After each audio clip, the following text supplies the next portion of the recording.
Welcome to another episode of the Attorney Sekou Podcast, where law meets life, stories turn into journeys, and journeys create legends. I'm your host, Sekou Clarke, and looking forward for you to joining me today.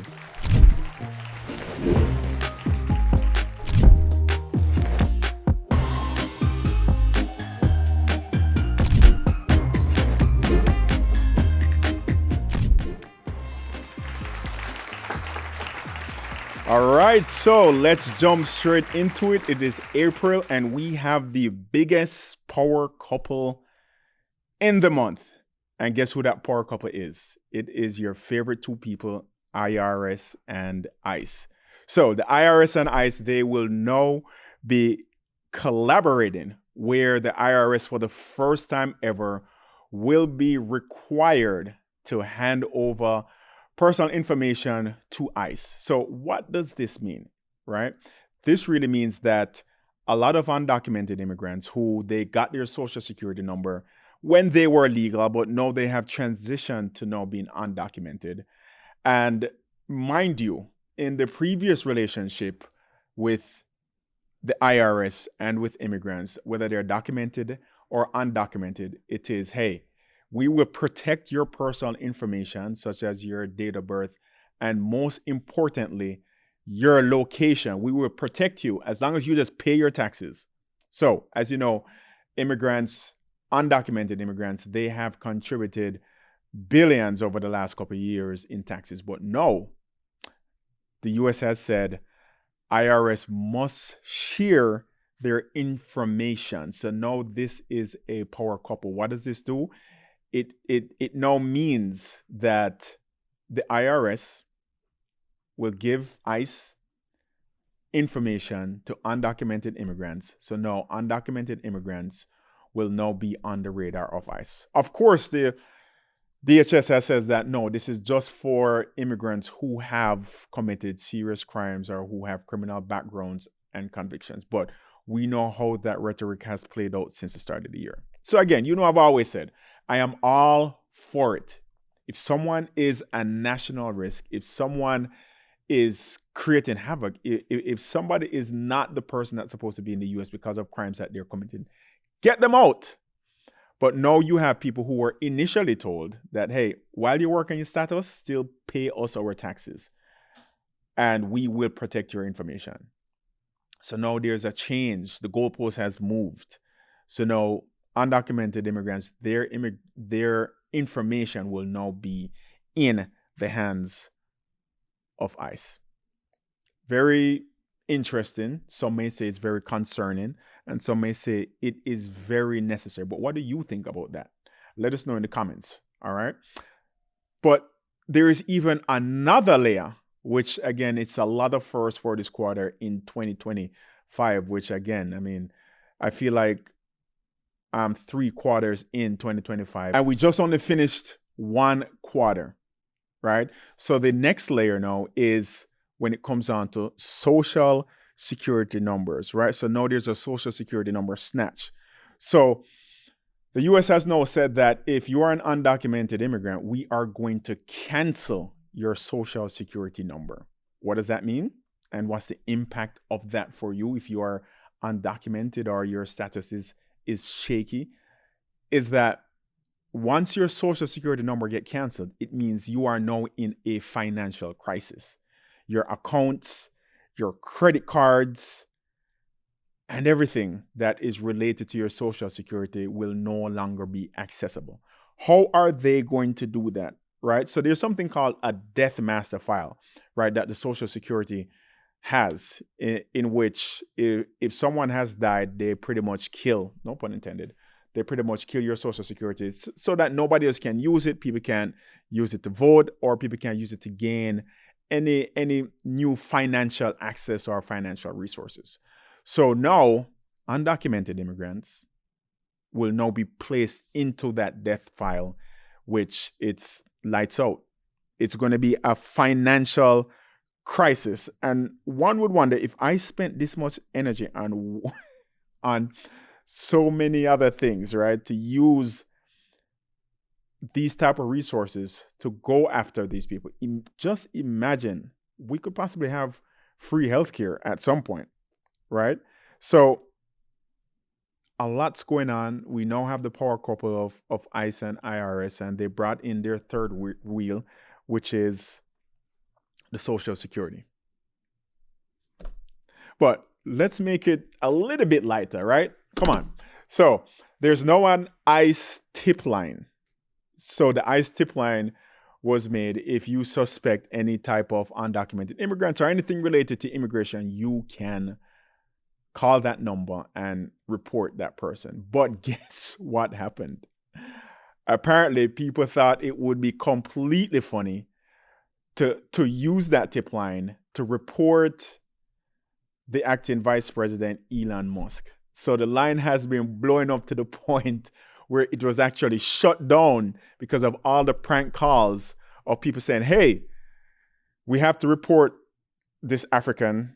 He's here, he's committing crimes, and he's having a lot of kids, and he's using our benefits, and he's bragging about illegal stuff that he's done. And yes, it is, unfortunately, Elon Musk. So I actually got a kick out of that, and it just keeps on getting better. It just keeps on getting better. My hope is that at some point in this year, we will find that happy medium. We will find the happy medium of finding a humane, reasonable way to deport people who are convicted criminals and who are creating problems in the US. That is necessary. There needs to be a balanced approach to immigration, right? But there needs to also be a balance for the people who came here legally but somehow got out of status and they're now working and somebody's paying them under the table. And I mean, this creates issues for Americans because if you have employers who can pay people under the table, they're going to pay them less. So that kills the job market, reduces what a valued position should be. So why not give, and I've said this over and over, why not give the people who are here, who came in legally, and they have now gone out of status, to give them a work permit? And then even undocumented immigrants on a whole, give them the opportunity to now transition, right? Have them pay a fine, but create some type of path for them to now become legal. And finally, there has been what some would say a win, and some would say it's a setback. So as you can remember, there was a Biden era humanitarian parole for around 500,000+ people, right? From Haiti, Nicaragua, Venezuela, and Cuba, just to name a few. And this allowed people to enter the country. They were able to get a work permit. I mean, they were invited here, right, by the Biden administration. They were given a work permit, and they've been here. They settled. It was supposed to be a 2-year program. Then we changed administration to the Trump administration, and they said, hey, these people, we need to protect our borders.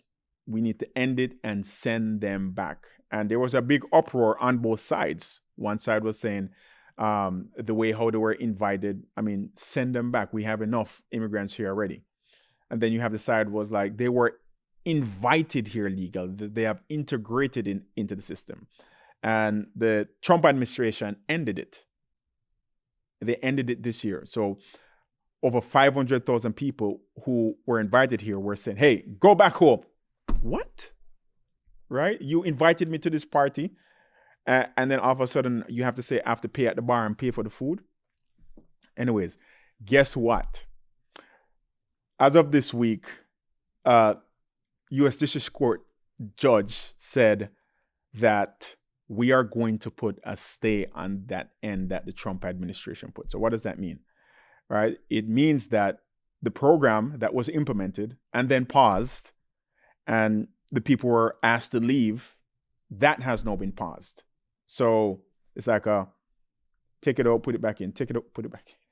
Bad reference. But anyways, there has now been a stay by Judge, I don't even know why I tried to say the name, Judge Indiri Talwawi, said that she's going to put a stay on that because it was ended before the actual policy was supposed to end. So some people say it's a win, some people say it's a setback, but I do believe it create some time for more avenues and for them to come up with a better process for the immigration. But let's move on. We have an amazing guest today. I can't wait for you to meet them. Thank you for staying with me this long. All right, and welcome back. And we have with us an amazing guest all the way from Belgium here in our studios today, Olympian Anne Zagré. Thank you. I said Zagré correctly? It's Zagré, yes. Zagré. All right. So thank you so much for joining us. Thank you for having me. How has Florida been treating you?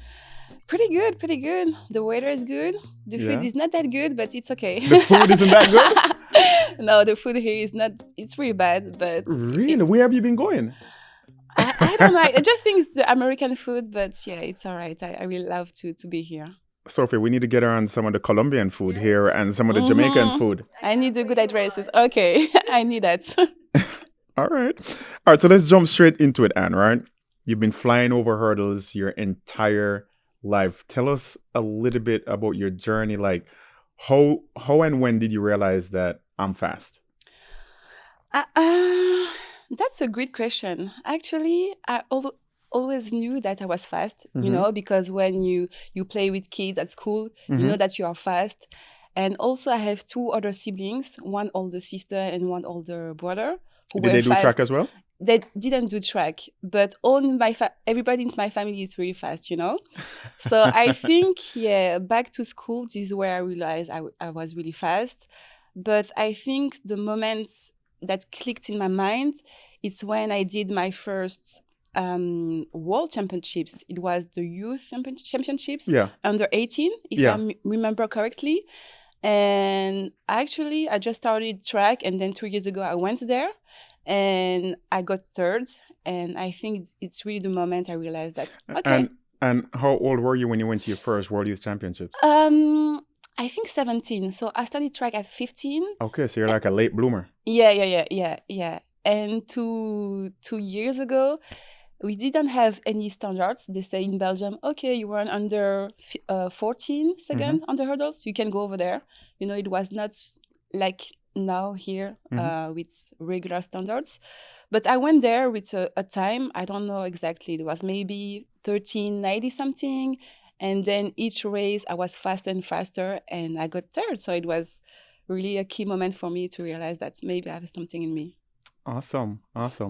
Okay, so you represent Belgium, but your roots are from Burkina Faso, right? Yes, that's correct. Where is Burkina Faso? Burkina Faso is in west of Africa. Okay. You know Ghana, right? Yeah. So that's the country next to Ghana and Côte d'Ivoire. Yeah. I'm going to Ghana this year. Oh, look at you. I want to go to Ghana. Yes. So, but you were born in Belgium or you're born in Burkina? I was born and raised in Belgium. Okay. Yeah. And your parents are from both Burkina Faso. Okay. But actually my mom was born in Côte d'Ivoire. Okay. Because my grandparents just moved to Côte d'Ivoire. So I have a lot of family in Côte d'Ivoire as well, like all my cousins and stuff. But originally, I'm from Burkina Faso. Okay. What's that one Olympian's name from Burkina Faso? I can't say the name. From Belgium? No, from Burkina. Fabrice Zongo? Yes. Yeah. Yes. Yeah. Did athletes like that inspire you at all? Yeah, actually, but I don't know. I think I'm older than Fabrice. So now he's a true inspiration. Yeah. But back in the days when I started with track, I didn't know really Burkina Faso athletes. Yeah. Okay. Yeah. Do you ever feel like you are representing your African roots, like when you're competing with the Belgian uniform? Like, do you feel like you are representing both, or you just say, you know what, I'm European, I'm born in Belgium, that's it? Actually, I am representing both. Yeah. Of course, I was born in Belgium, but I had the opportunities to start with young championships. And when I met the Burkina Faso delegation, you know, it just felt like family. I was happy to meet them, and yeah, I mean, it is hard to explain, but Did they ever try to get you to come back over to run for Of them? course. I could say, bro, I can try, but Yeah. Because have to sort out that federation, right? Yeah. I have Belgium, on my top, but in my heart, I really have both. Absolutely. So in 2009, right, you competed at the European Youth Championships, right? What was the leap from being a junior to like a professional athlete like? Because not every athlete gets to really make that transition after doing well on the junior level. That's true. Yeah. Wow, the journey is long. Yeah. I mean, a lot of up and down. Yeah. That's true. When I was young, I did perform really well. I got a couple of medals. But since I'm a senior, I don't have any major medal. So I want to say, a lot of up and down. It's not easy at all, but I think, I've been consistent all the way through. You have been consistent, yeah.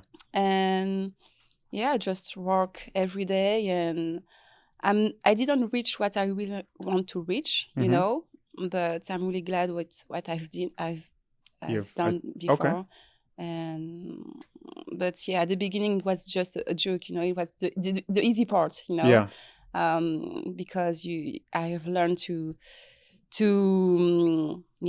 stay disciplined, to really deal with failures, which is not easy at all. Especially in track, where it's just, I mean, it's like it's not really a team sport, right? So it's individual, so everything it is falls on you. So you have to deal with everything. You have to deal with the emotions, the challenges, and everything that comes with that. What would you say you've realized, not for yourself, but for most athletes, like the biggest challenge to transition from a really good junior athlete to a professional athlete, that you would say? The biggest challenge is when you're young, you can think that the evolution, it's something like this, Yeah. and you're going to keep improving each year. That's so true. It's not true, because at the end, you just work really hard and harder just to keep the same level that you you used to have, and you need to be aware of that, and to have the enough motivation to keep going no matter what. And yeah. Okay. Was there ever a moment that you felt like, man, this is too much, I'm going to quit?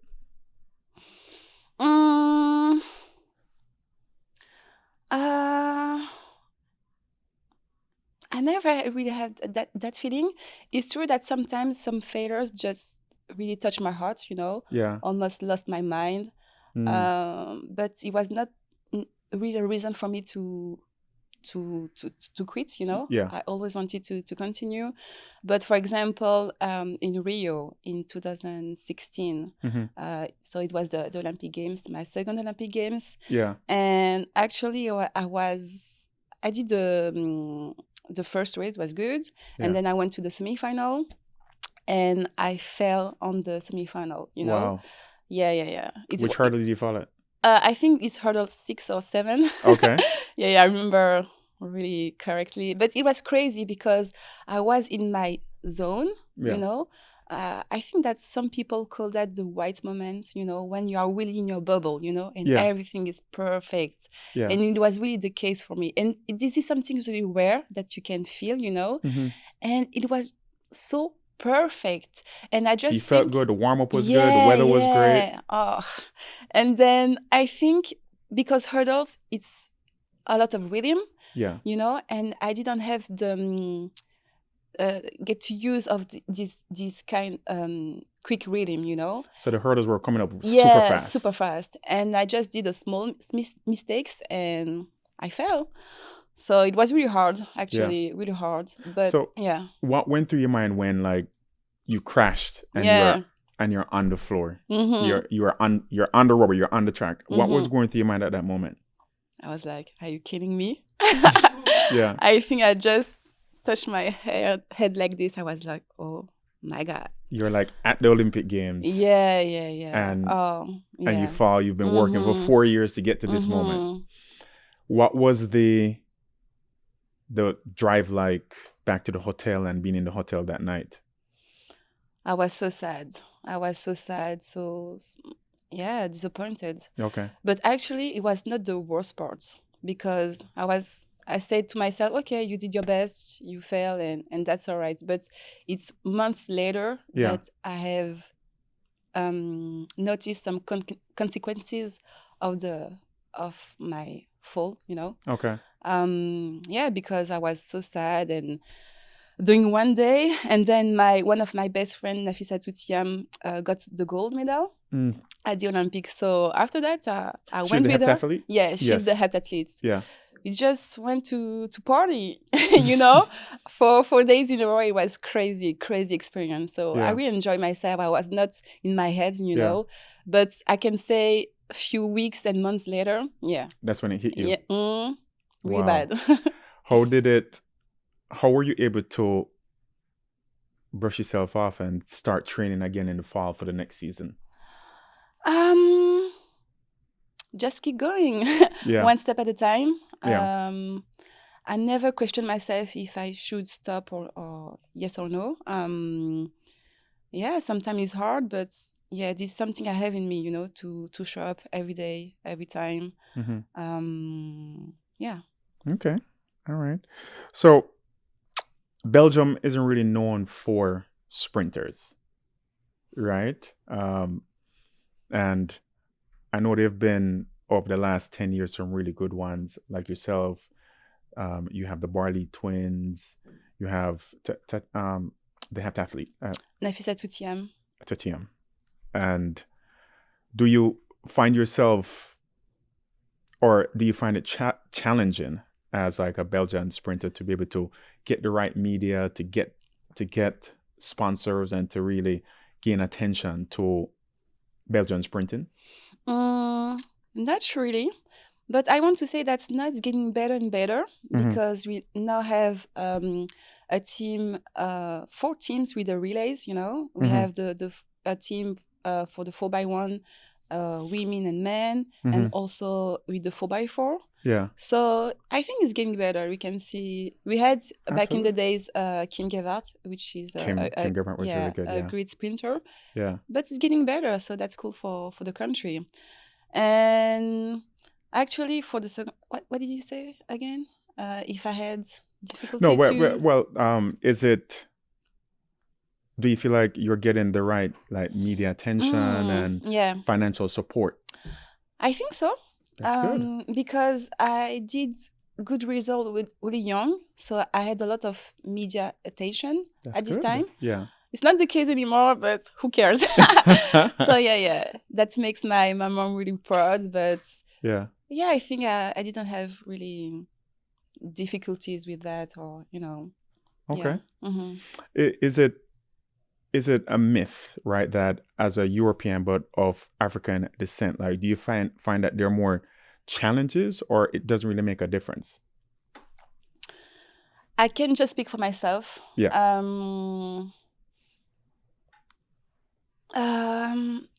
I never really feel that it makes a difference. Yeah. Because maybe because of my education, I'm really confident, and I like that. Yeah, and also not scared to go myself to search new opportunities.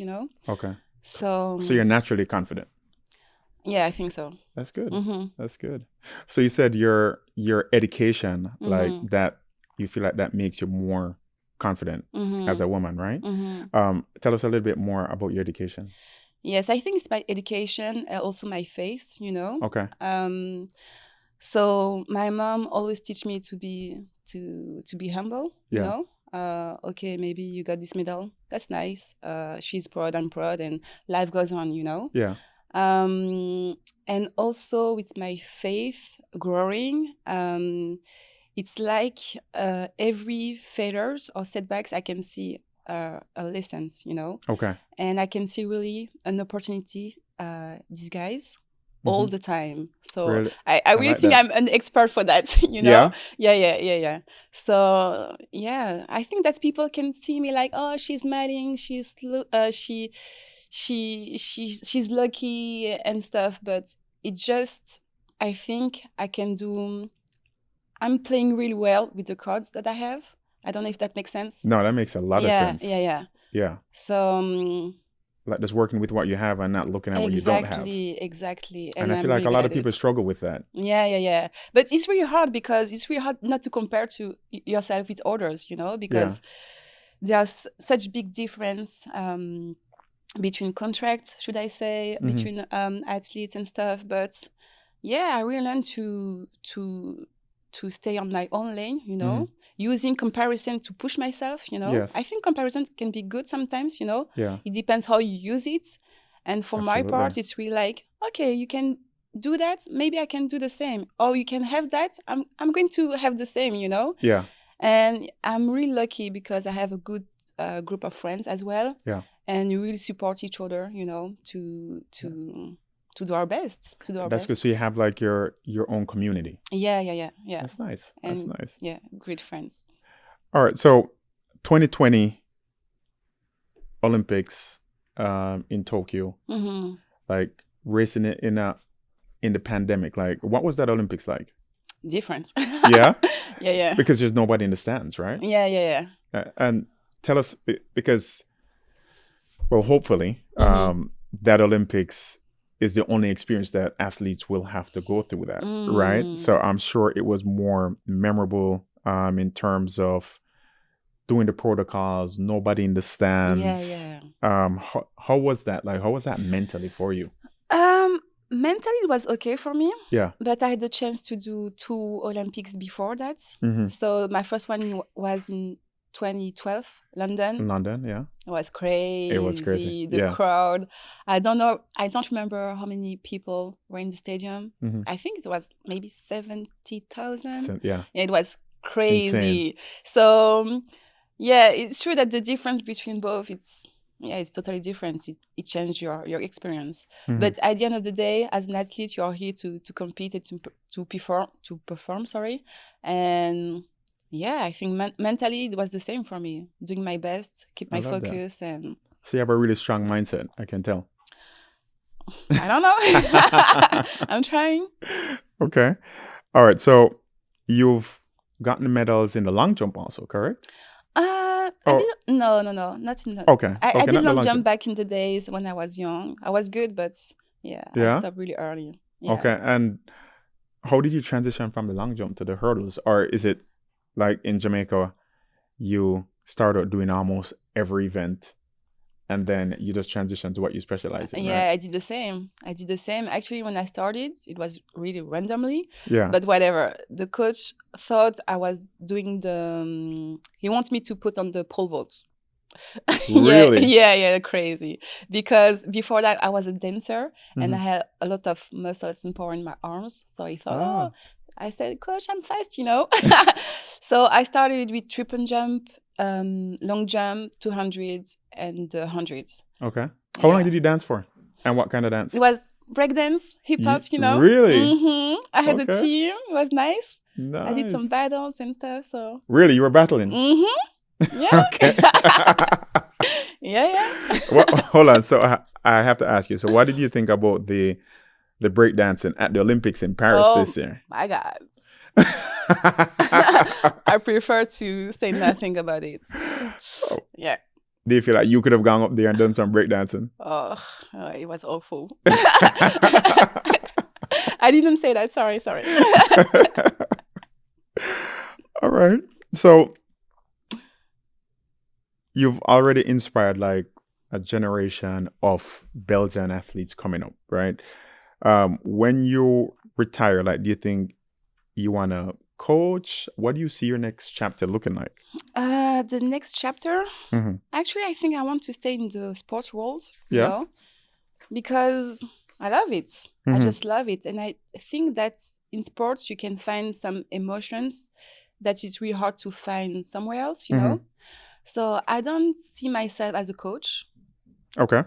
No, but actually I have to make the difference because in Belgium, I don't see myself as a coach. But since I'm here, I say, okay, maybe that's cool to be a coach, here. Yeah. It depends where you're located. Okay. For sure in Belgium, no way. But maybe if I'm living somewhere else, but for sure I want to stay in world sports, and I would like to work with athletes and help them in their transition, between their career and then the afterlife. Yeah. Do you feel like a lot of athletes struggle with that transition? Because I mean, you've been competing your entire life. Being an athlete is your identity. Yeah. Then transitioning. Yeah. Out into the whole world. Yeah. Why do you think there's such a struggle with athletes that transition?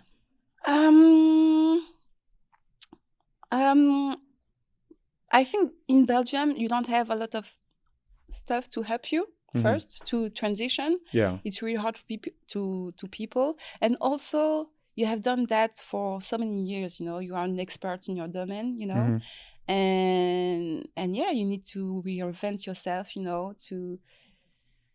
For some people, they tend to think that you are just athletes, and it's really hard to rethink, okay, maybe I'm more than that, That's really hard. I think the mental part, the psychological part, it's really hard.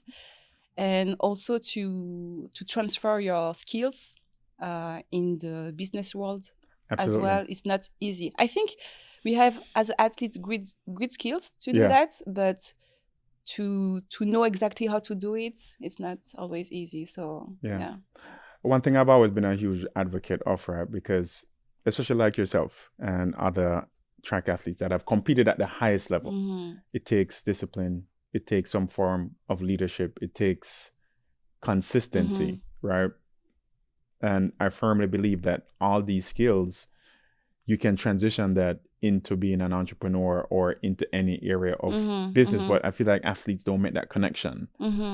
What do you think about that? I agree. And that's why I would like to help people. First, I'm going to help myself. Yes. Then I'm going to help athletes. That's my goal. That's really my goal. And yeah. Okay.